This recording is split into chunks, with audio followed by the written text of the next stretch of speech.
బంధం గొప్పది. ఆ బంధం అప్పుడు ఏదో కొంచెం డబ్బు రూపేనా, లేకపోతే మాట సాయమా, లేకపోతే చేస్తే 50% చనిపోయిన వాడు బతుకుతాడు సార్ గారు, నిజంగా బతుకుతాడు. ఏ బంధం కాకుండా మనం గొప్పగా మనసిప్పి, ఒరే ఎట్లున్నావురా, పిల్లలు ఏం చేస్తున్నారు, బాగున్నావా, ఏం చేస్తున్నావు, తిన్నావా, ఈ అడగటం వల్ల కొంచెం డీలో పడ్డ పానం పైకి లేసి వస్తుంది. అమ్మ మా ఫ్రెండ్ చేసాడురా, చాలా సంతోషం రా, నువ్వేం చేస్తున్నావు, ఈ చెప్పుకోవటం వల్ల ఇంట్లో సగం బాధలు ఉన్నా మర్చిపోతాం సార్. దీన్ని ఇట్లనే కంటిన్యూ చేసి ఇంకా దీన్ని మీరు ఇంకా మంచి ముహూర్తాలు పెట్టి దృఢంగా బలంగా మహాసిమెంట్ లెక్క తయారు చేయాలని దామోదర్ గారికి మరొకసారి ధన్యవాదాలు తెలియజేస్తూ, దీన్ని ఈ తపస్సుకు ఫలితం ఇచ్చిన మన గురుపాదం గారికి, ముఖ్యంగా వీరికి, ఎందుకంటే ఇంత జమ కావటానికి నేనేమన్నానంటే, బాబు పోయి హైదరాబాద్లో పెడుతున్నారా, ఇంకా మన దాంట్లో సార్, ఇంకా మన దాంట్లో రాలేని వాళ్ళు కూడా ఉన్నారు. మాదిరేని కూడా వాడు జాని ఒకడు, తర్వాత లకారం మన సీన్ ఒకడు, ఇట్లా కొంచెం స్తోమత ఉండి లేని వాళ్ళు కూడా ఉన్నారు. వాళ్ళని ఇక్కడికి రావడానికి రాలేకుండా ఉండొచ్చు.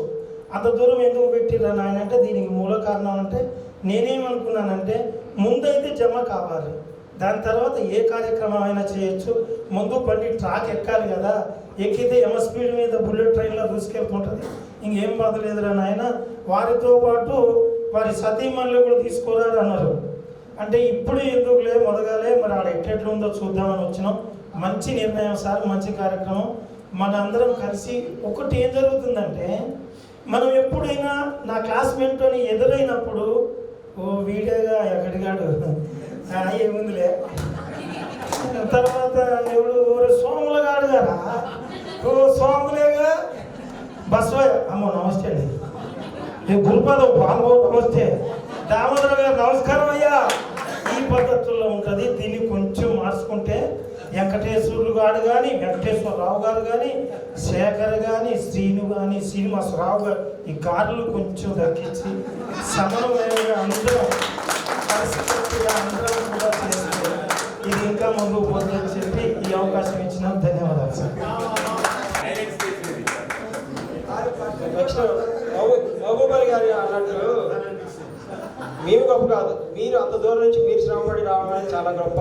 అందులో మీ టైం స్వర్ణాశ్వరరావు, ఆర్ నాగేశ్వరరావు ఇలాంటి వాళ్ళు బిజినెస్లు ఉన్నా కూడా ఈ స్పేర్ చేయడం అనేది, హైదరాబాద్ రావడం అనేది చాలా చాలా సంతోషకరం, మాకు సంతోషకరం. మీ కోఆపరేషన్ లేకపోతే మేము ముందుకెళ్ళలేము.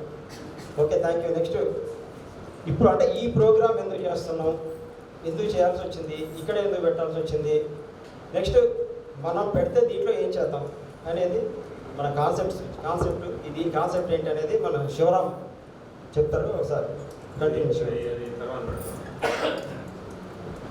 అందరికీ మరొకసారి స్వాగతం, సుస్వాగతం. ఇప్పుడు హైదరాబాద్లో ఎందుకు, అక్కడే ఎందుకు, ఇక్కడ చేయొచ్చు కదా, ఇట్లా రకరకాల మనం అనుకోవడం జరిగింది. అసలు మన పూర్వ విద్యార్థుల సమ్మేళనం అనేది మనం పెట్టాలి, చేయాలి అనేది ఇప్పటి సంకల్పం కాదు. ముఖ్యంగా దీనికి ఒక రకంగా మన దామోదరు యొక్క గృహప్రవేశం మనందరికీ నాంది.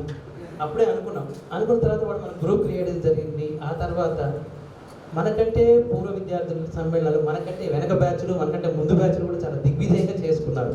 ఈ విషయంలో మనం చాలా వెనుకబడి ఉన్నాం. ఇప్పుడు నేను మాట్లాడే మాటలు కొంచెం కటువుగా ఉన్నా కానీ దయచేసి సౌహృదయంతో అర్థం చేసుకోవాలి. అర్థం చేసుకొని దీంట్లో ఎవరు కూడా తప్పు పట్టద్దు దయచేసి. ఎందుకు మనం ఇంత ఎంతో పడిపోతున్నాము, మనం ఎందుకు చేయలేకపోయాము ఇంతకాలం అనేది మనందరం ఇప్పుడు ఆలోచన చేసుకోవాల్సిన సందర్భం ఇది.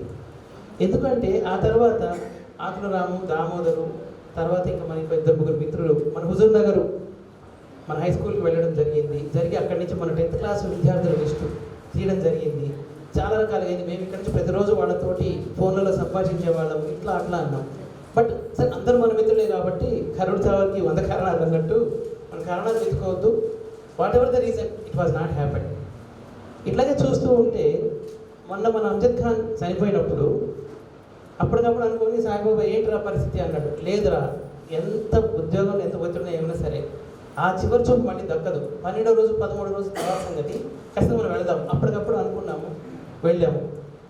మిత్రులందరూ చెప్తున్నప్పుడు చూసినప్పుడు జరిగింది, అమ్జద్ ఖాన్ని చూసిన తర్వాత ఏడుపు దుఃఖం ఆగట్లేదు. ఒకసారి పోవడము, మళ్ళీ ఒక 10 నిమిషాలు కావడము, మళ్ళీ బయటకు వచ్చి ఏం చేయాలో అర్థం కాదు, మైండ్ అంతా బ్లాంకు. ఎందుకు ఇట్లా అవుతుంది? ఇంత మంచి మనిషి, వాడు పేరుకి అమ్జద్ ఖాన్, వాడు అమృత హృదయుడు అని నేను వాడికి నామకరణం చేశాను. ఇప్పుడు కాదు, ఎప్పటి నుంచో వాడిని చూసినప్పుడల్లా ఆ దుఃఖాన్ని తట్టుకోలేక 10 నిమిషాలకు ఒకసారి పోవడము, మళ్ళీ బయట మళ్ళీ ఏడవడం ఇట్లా జరిగింది. జరిగినప్పుడు అనుకోకుండా కొంతమంది మిత్రులు అప్పుడు మనకి కలవడం జరిగింది.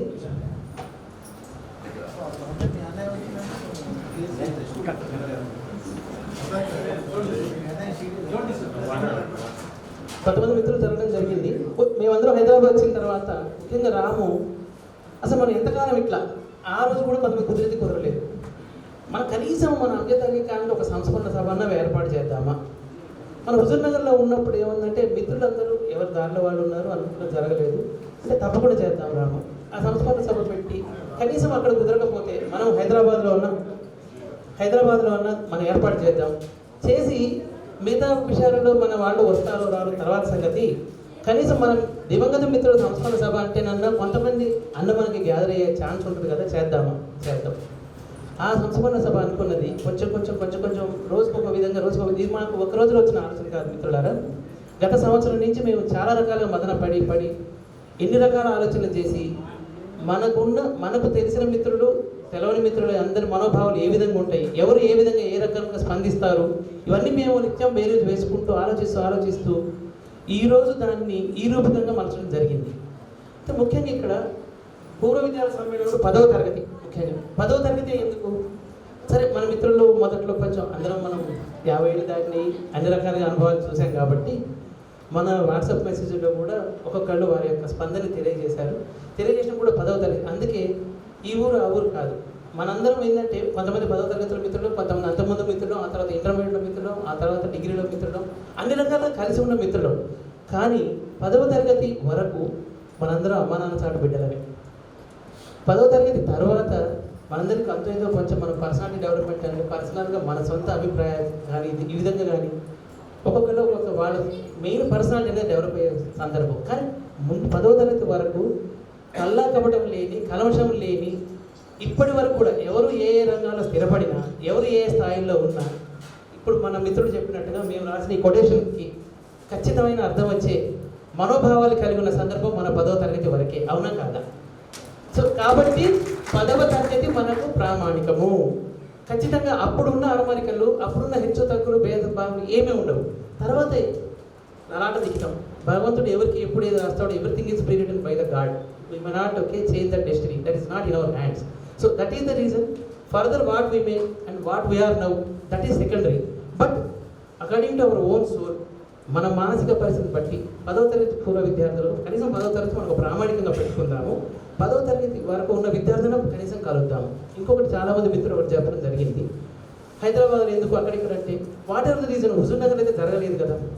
హైదరాబాద్లో ఉన్న మిత్రులందరూ మేము సహకరించడానికి చాలా సహాయం చేశారు కదా, అయినా జరగలేదు. కాబట్టి హుజూర్ నగర్లో ఇప్పటికీ మళ్ళీ ఒకసారి చెప్తున్నాము, హుజూర్ నగర్లో జరగబోయే మన ఇంకొక అలుమిని ఇప్పుడు, అందుకని దీన్ని పూర్తి పూర్వ విద్యార్థి సమ్మేళనం కాకుండా ఇంకా నేను విశదీకరిస్తాను. అసలు ఎందుకంటే ఈరోజు మనకి కలిసిన పర్పస్ అనేది మన మిత్రులందరూ ఖచ్చితంగా తెలిసి తీరాలి.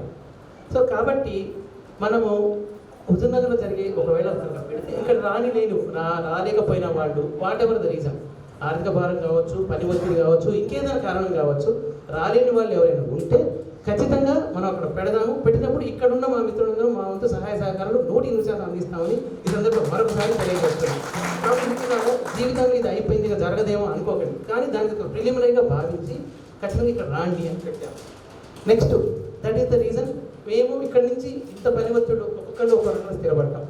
ఇక్కడి నుంచి మేము హైదరాబాద్ నుంచి అక్కడికి వచ్చి చేసే పరిస్థితి మాకు లేదు, కనీసం అక్కడ జరగట్లేదు. ఏదో రకంగా మనం చేద్దాము అని మనకు హుజూర్లో ఉన్న మిత్రులందరితో సంభాషించి ఏదో ముందు మనం కలుపుదామనే ఉద్దేశంతో చేశాము. ఇప్పుడు మన మిత్రులందరూ కూడా చెప్పినట్టుగా చూడండి, మనకు తెలియదు మినిమం 10 మంది కనపడ్డారు ఇక్కడ దివంగత మిత్రులు. చూస్తూ అందరము 53, 54లో ఉన్నాము. ఒకరిద్దరు ఇంకొంచెం 55 దాకా కూడా రీచ్ అయి ఉండొచ్చు. జీవితం క్షణభంగురం, ఎప్పుడు ఏమవుతుంది, లైఫ్ ఈజ్ అన్సర్టనిటీ, ఎప్పుడు ఏమవుతుందో తెలియదు. మన మిత్రులు ఎవరు ఉన్నారు ఎవరు లేదో తెలియదు.